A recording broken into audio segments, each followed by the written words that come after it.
The book of Colossians is about the supremacy of Jesus in all of life. That's what it's about. It's about everything that Jesus is and does and how it's supreme in the world.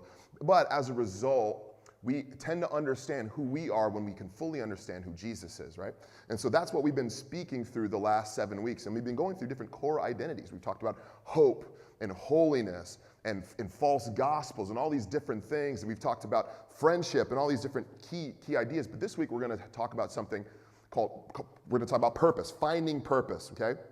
Now there's a lot of confusion on purpose, I'll be honest with you, because you've been to a church, you probably heard the word purpose come out of the pastor's mouth maybe every Sunday, maybe mine. And maybe you never quite button that down, like what is that? And there's a lot of things kind of convoluting what a real purpose is and what it's supposed to be. Is it for me personally? Is it for everyone I know? What is the point? And does this include my vision for my entire life or maybe just at work? Like what is the vision for my life? What is the purpose for my life? Good question. A lot of confusion around this. But what makes this truly confusing, and I'll just be honest with you, there's so many voices telling us what our purpose should be, what our purpose is, so many different voices, right? In fact, embedded in the Constitution of the United States is a purpose statement for the country that we find ourselves in today, right? Americans, our freedoms, and it states this, it says that we should go after life, liberty, and the pursuit of happiness. You guys heard that, right? Life, liberty, and the pursuit of happiness. And so there you have it. All of our efforts as Americans boil down into this one point. And you may notice that in the ethos of the United States, and all of us have this life, liberty, and pursuit of happiness embedded in us, right? All of our visions, all of our thoughts always have the backdrop of this statement that, hey, I need to be free. I need to pursue liberty. I need to enjoy my life. But what's even more so is it's just getting really convoluted, even now with marketing, right? So think about this, like, I'm pursuing happiness. That's the purpose for my life. Well, does that include like a big screen TV from Best Buy now? Or does that include a new car? It might. Does it include the latest iPhone every 9 or 10 months they put it out? Or maybe I switch back to Android, then back to iPhone. Maybe that's part of my happiness journey and plan. Okay, I don't know. Maybe it's dating somebody special. Maybe it's dating somebody. Maybe it's not dating that person anymore. Maybe that includes my plan. It's breaking up with them, right? There's all these different things we're embedding into our purpose. And so it's becoming so convoluted. But what if we actually don't have, personally, a clear enough vision of how to form our own purpose on our own? What if Americans, or people in general, humans, actually don't have what it takes to actually put down a purpose statement for their own life? Maybe there's something missing. What if our created perspective was limited by who we are as human beings? Now, it's interesting. I don't often do this, but I scroll through the news app every now and then, and I came across a really interesting article that the physicists in the United States and abroad have recently uncovered that the universe, by their estimation, is actually a billion years younger than they originally thought. A billion years. Now that's quite a lot of years to miss by, okay? And so they had all their physics, they lined it up, they calculated, and they said the universe rather, is 13.8 billion years old. And if you were to read any textbook before yesterday or last week, you would find that that is in that textbook, published. And professors would be in their universities and they would bang on the table and say, our physics says that the universe is 13.8 billion years old, yada, yada, yada, so on and so forth. Well, now they discovered, I think we mucked it up. Someone forgot to carry the one. And we actually did some new calculations and we realized the universe is expanding 9% faster than we thought.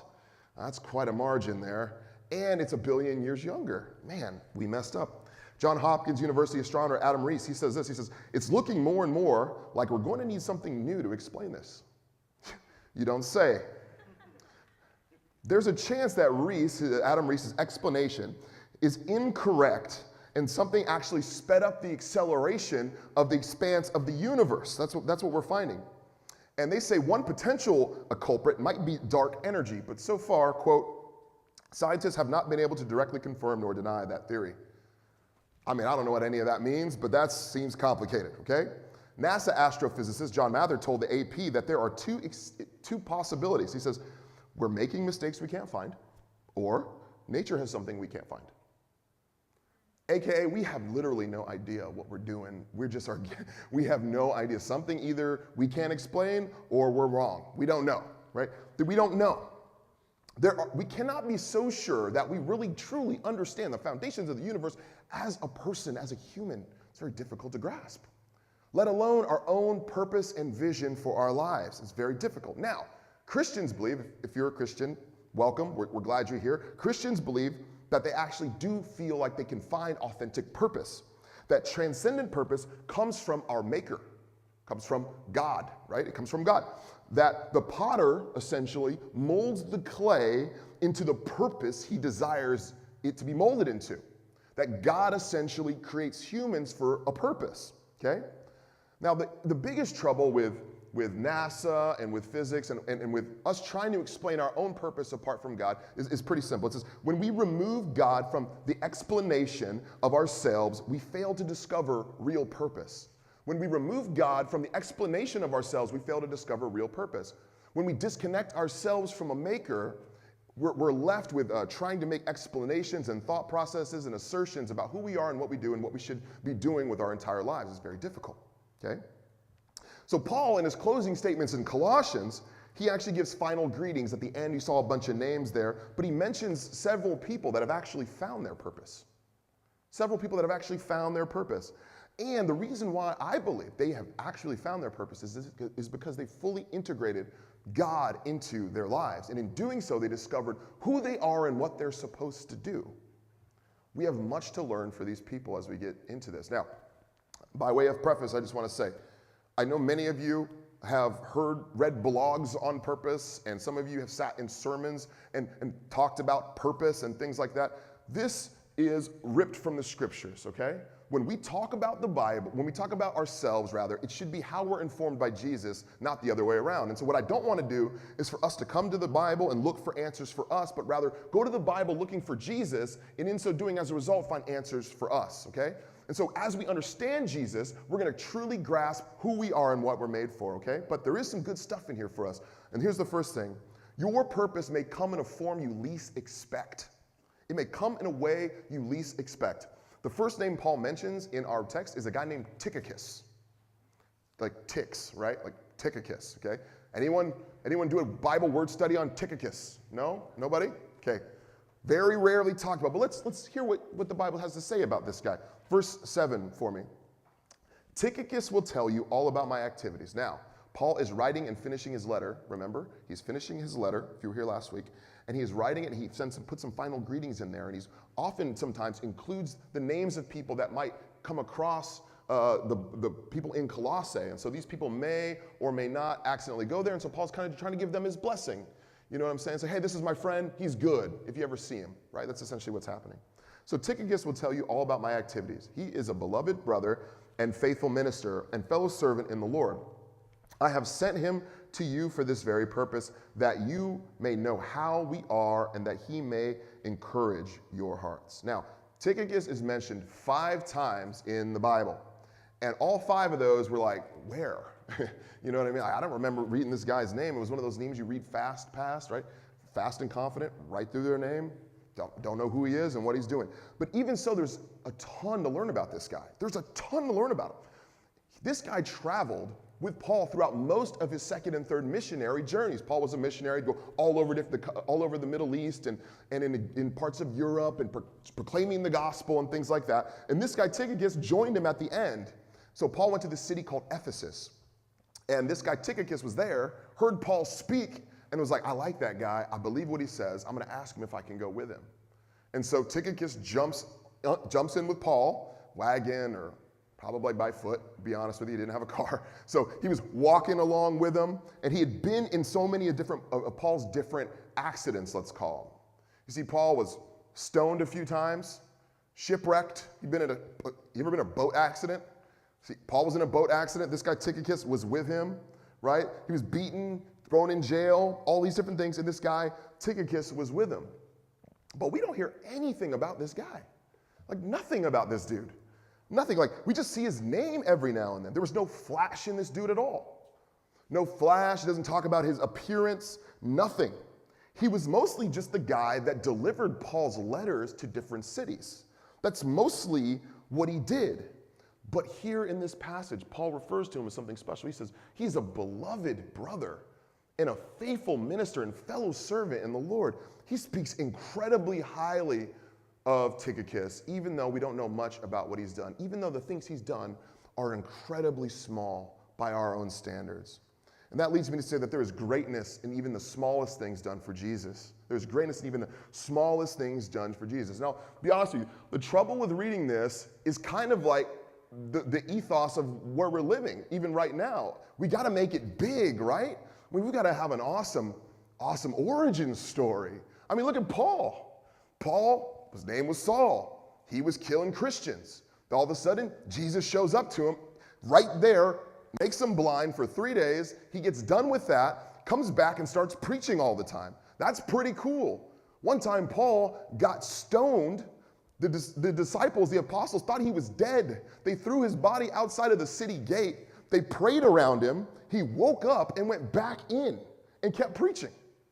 Like, that's crazy. Like, that's stuff you watch in IMAX, right? Like, that's insane. That's a cool story.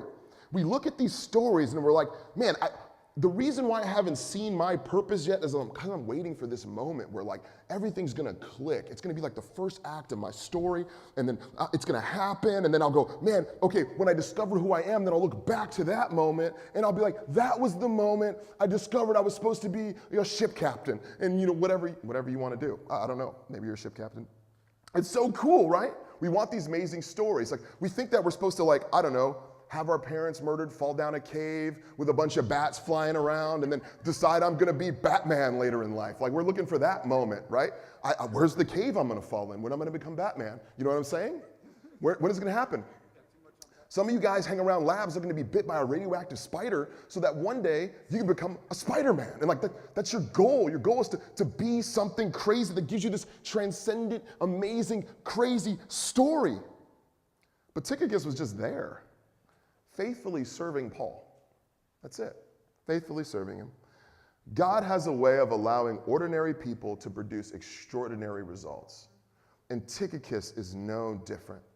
Tychicus would deliver letters, actually these very letters here, some of them, to provinces all over Asia that would eventually make it into the Bible. His influence, even though he didn't know it at the time, was profound. His work would outlast the very Roman Empire that ruled the day. And he didn't even know it. Question: where have you overlooked an opportunity to be used by God in an ordinary way? Where have you overlooked an opportunity to be used by God in an ordinary way? Sometimes our purpose is right under our nose and we miss it. God has called some of us to extraordinary, amazing things like Paul, but most of us, you and I, we're Tychicus. We serve faithfully, humbly, and make Jesus famous. And maybe 2,000 years later, someone will be preaching a sermon about you. It's possible. Probably not, though. Let's be honest. Okay, next thing. The full impact of your purpose doesn't always show itself, right? Like, we get to watch these crazy movies and see at the end, like, man, wow, they're look at all the power they have. Amazing. Look at their great story. We see the politicians and movie stars seeing their stories come full circle. But for most of us, the full impact of our purpose doesn't even show itself right away. Now, in verse 12, we hear about a different guy named Epaphras. Now, if you were paying attention to it very early in this series, we actually mentioned this guy before.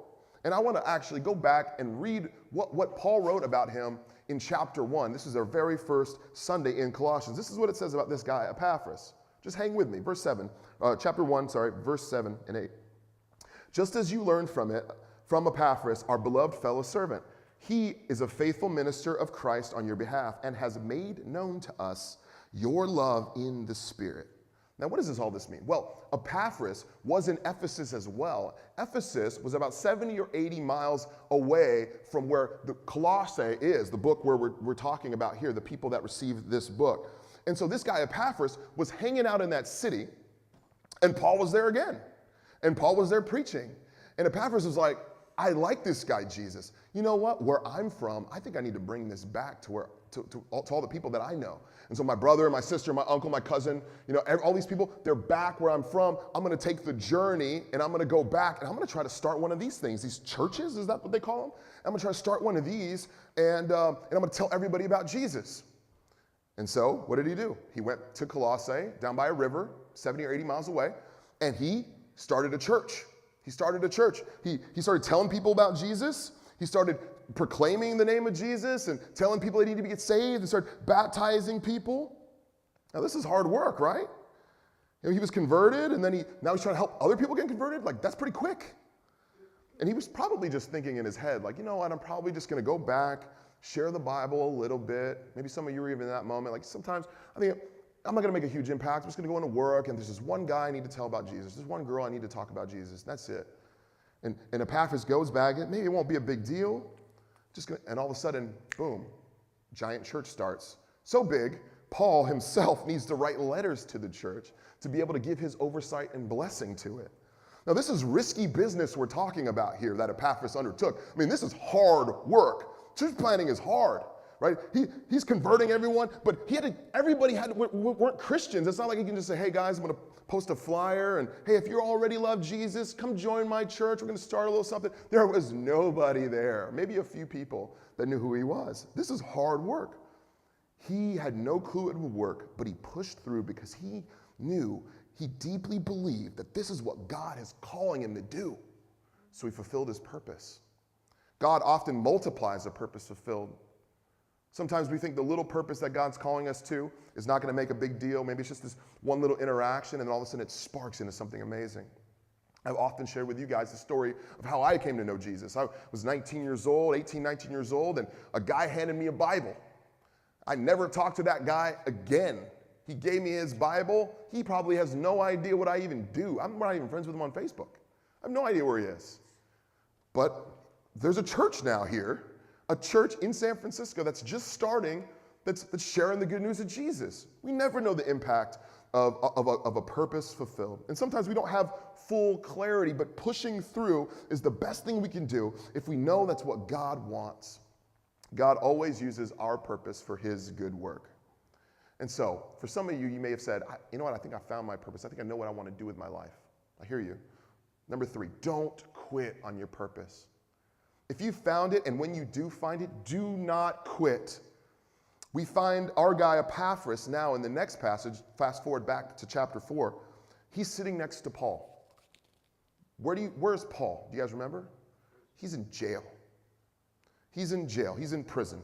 He's sitting there in captivity, scribbling away letters to other churches in the hopes that they might receive them. He won't know for sure, but he's hopeful. But here we have Epaphras sitting right next to him. Epaphras somehow joined back up with Paul and went back out with him and then got arrested, unrighteously thrown in prison. Okay? Look at verse 12 back in chapter 4. Epaphras, this is Paul writing, who is one of you, talking to the Colossians, a servant of Christ Jesus. He greets you, always struggling on your behalf in his prayers, that you may stand mature and fully assured in all the will of God. Now, I don't know if you've ever been to jail. I hope not. Some of you might have been. It's bleak. It can be depressing. You're sitting there, and particularly the jail in the first century. I imagine it's not like they gave them bread and water and let them out in the yard 1 hour a day. I'm pretty sure they were in a dungeon with guards and probably mistreated. Some of them murdered and killed, even though they shouldn't have been.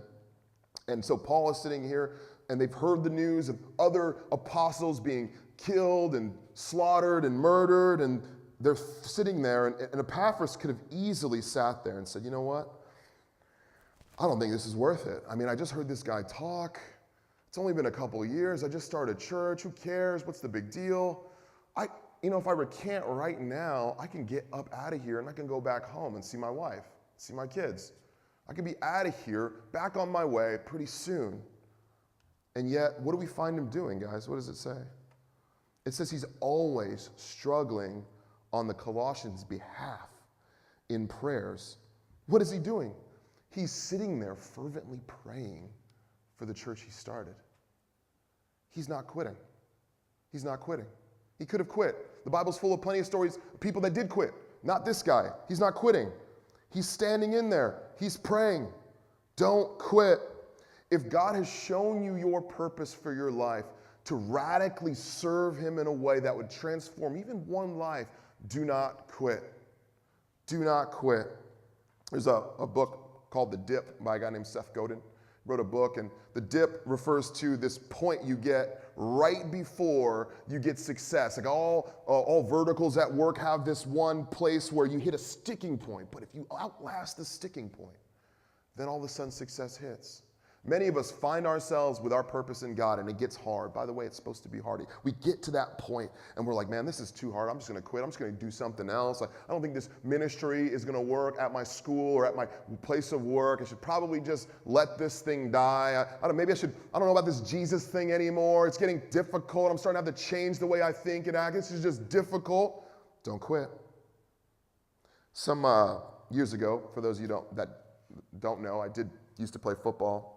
And I remember sitting in before and after you go out on the field, they have these, the rooms where you watch yourself on TV, you watch like film and stuff. And I remember being in my first camp, and it's hot, where I was playing, it was really hot. It's 2 practices a day and full gear and 3-hour practices and pads and everything. It's 100 degrees, 99% humidity, it's terrible. And I remember coming in from one of the practices, and we sit in the meetings, and these 2 guys, these 2 new rookies, okay, we call them rookies. They're sitting back there, and they're kind of, oh man, it's so hot back, man, it is just terrible, and man, in Washington, it wasn't like this, and blah, blah, blah, and they're just complaining, and then one of the old savvy veterans in the front speaks up, and he looks over his shoulder, and he says, hey, it's supposed to be hot. It's supposed to be hot. Training camp is supposed to be hot because it's preparing you for what you need to do when the time comes. When you find your purpose is actually supposed to be difficult. God doesn't call us into reckless, abandoning comfort. Like, he doesn't say, you know what, like, I'm calling you right now to go into the Bed Bath & Beyond, pick up the fluffiest pillows you can find, and I want you to go back to your bed and rest and just worship me while you Netflix binge to the glory of God and joy of all people, okay? Now, you may do that from time to time, great. But if that's your purpose, okay, I want to redirect you in a different direction, okay? God is not calling us into reckless comfort for him. In fact, as you see it's almost the exact opposite. And so when you find your purpose, understand your purpose in life will absolutely be difficult. And that he is working in you and through you to mold you, to change you, to shift you to becoming something that's wonderfully and fearfully made. It's God's plan for your life as you find your purpose. And it's supposed to be difficult. You're going to be molded and shaped. And in the same way as metal is heated and expands, God's going to take his hammer and mold you and shape you into something special. And it will be difficult and it will be hard. But we also quit, not just because it's hard, but because we lack clarity. We're like, I don't see the end yet. Like, I don't see how this is going to end. So therefore, this must not be the goal and vision for my life because I don't see the happy ending, right? We think about movies like Snow White and Sleeping Beauty, like happily ever after. Like we know that's coming at the end of the Disney movie. Like everyone's going to be all good. There's not going to be any gory death scenes or anything like that. Like it's going to end nicely. And we're hopeful that our story will end nicely, but I got to see it first. People desperately hold out for clarity, demanding their suitability of their mission that God has given them will show itself before the work starts. Guys, clarity is the reward for following God's mission, not the prerequisite. We've talked about this before. Clarity is the absolute reward. God often will ask us to jump off the cliff before he tells us we have the parachute. God often tells us and gives us our vision by being incredibly directive, but also vague. Go. Go. Go where? Go. I've made it clear. Well, but hold on a second. If there was a guy, Moses, and he was talking to God, God, go, but what will they say to me? And God's like, just go. It's me. I'm God. Trust me. I formed the universe. Go. Don't quit. But also, lastly, remember the cost. Your mission, your purpose, there will be a cost. There will be an absolute cost to following what God has called you to do. Now, remember Paul. Paul's following God's vision, remember? Where's Paul at again? He's in jail, okay? I hope God's purpose doesn't land you in jail, but it did land Paul in jail. And Paul is sitting there penning letter after letter. He probably looked around and sighed. I doubt he was like, you know what, this just makes sense to me. Here I am. I doubt that, okay? I'm sure he had shed tears and was fearful, but he probably said, look at what it cost me to follow my God. And I want you guys all to go through this last verse together that Paul says at the end of chapter 4 in Colossians. This is the last verse. It says this. Ends his letter with this statement. Paul says, I, Paul, write this greeting with my own hand. Remember my chains, and grace be with you. Real purpose will cost you opportunity elsewhere. Real purpose will cost you opportunity elsewhere. When you follow God by process of elimination, you cannot follow something else. You cannot follow two things, right? You cannot have two paths and go, I'm going to stay on this path for a little bit. Okay, I'm done with that. I'm going to walk back this one. I'm going to go down this one a little bit. Okay, I'm back this one a little bit. Where you only get so far in either path. You can't fully embrace and enjoy one path if you're in both. You can't do that. It's very difficult. Paul followed his purpose and it landed him in prison. He can no longer follow another path. He can't say, you know what, I'm in jail right now. I'm just going to magically transfer myself to like an ocean off Jerusalem, one of those beaches, and maybe I'll just go back to being a Pharisee. It's too late. He's in this path. Now, there's an issue with our generation specifically in this, okay? Maybe millennial generation, let's say, or at least the people in 2019. This is our issue, that we value the possibility of opportunity more than we do rooted purpose. We value the possibility of opportunity, that maybe there'll be something out there for me, maybe, but like, I got to keep my options open. Like maybe God's got this for me, but like if I don't act, I can keep my options open, and therefore I won't have to, get too involved, and then I have to pull myself out, and there's broken relationships, and there's hard things. That's just very difficult. More than any generation, we desperately desire community, but aren't willing to put the work in to make it happen. What do we need to make authentic, real community happen? Rooted purpose. You cannot be in multiple streams of things and say you gave your best effort in all of them. You cannot do that, right? A jack of all trades is a master of none. And by the way, keeping your options open is not a decision not to act. Keeping your option open is a decision not to act. Keeping your options open is a decision.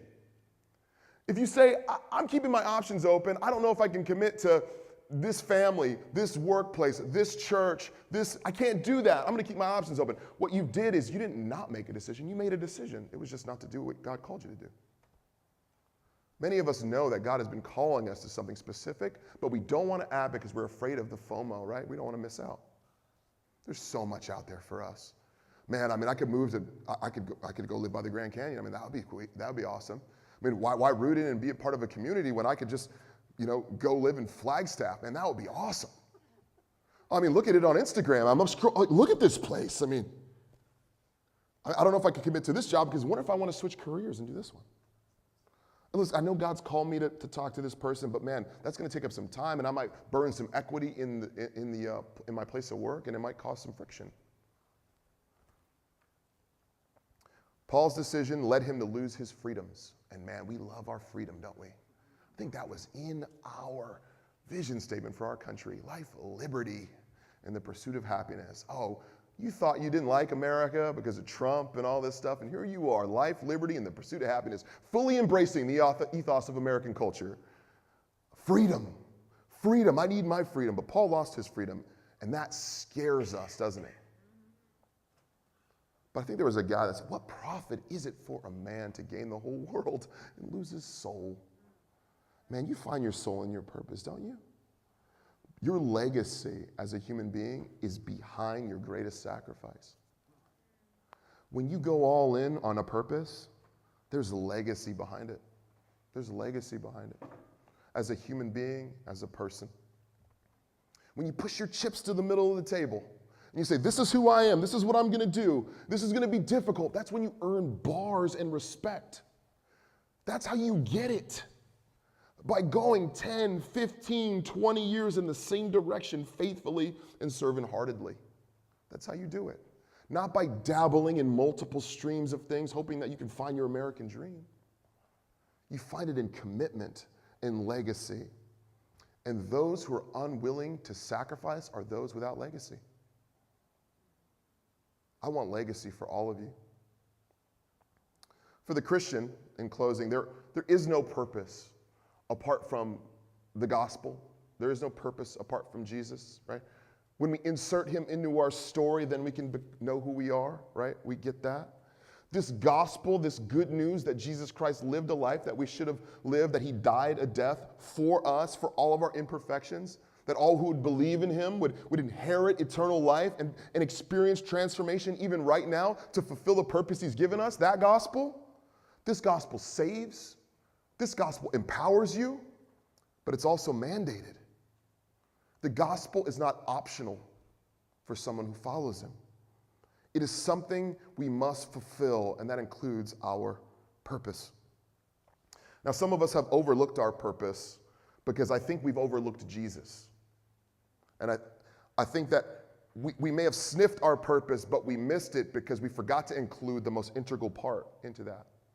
And hey, I want that for you. I want you to experience your purpose. But even more than that, I want Jesus to experience you. I want him to transform you from the inside out and give you a full, authentic vision of who you should become. And you will not find that in a blog, and you will not find that from your friends. You will find it only in Christ.